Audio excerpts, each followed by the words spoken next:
চিনতে পারছেন এই সহজ সরল মানুষটিকে? এই শ্যামবর্ণের 18 বয়সের যুবকটি আসলে এক মহান বিপ্লবী, যিনি 1908 সালের 11ই আগস্ট ব্রিটিশ সাম্রাজ্যের বিরুদ্ধে রুখে দাঁড়াতে গিয়ে ফাঁসির মঞ্চে শহীদ হন। যার জন্মদিনকে আমরা আজও শহীদ দিবস হিসেবে পালন করে থাকি,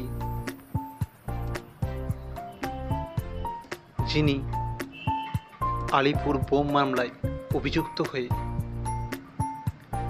আদালতে দাঁড়িয়ে চিৎকার করে বলেছিলেন, আমি একাই এই ষড়যন্ত্রের মূল হোতা, আমাকে ফাঁসি দাও। তার আত্মত্যাগের জন্য একদিন লালা লাজপত রায় বলেছিলেন, এই যুবকের মৃত্যু ব্রিটিশ শাসনের মৃত্যু ঘণ্টা বাজিয়ে দিয়েছে। তিনি বলেছিলেন, সরকারের ভয় কি, আমার রক্তের শেষ বিন্দু দিয়ে আমি ব্রিটিশ সাম্রাজ্যের ভিত্তি কাঁপিয়ে দেব।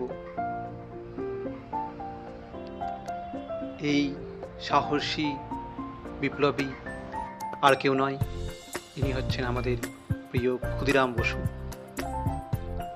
ধন্যবাদ।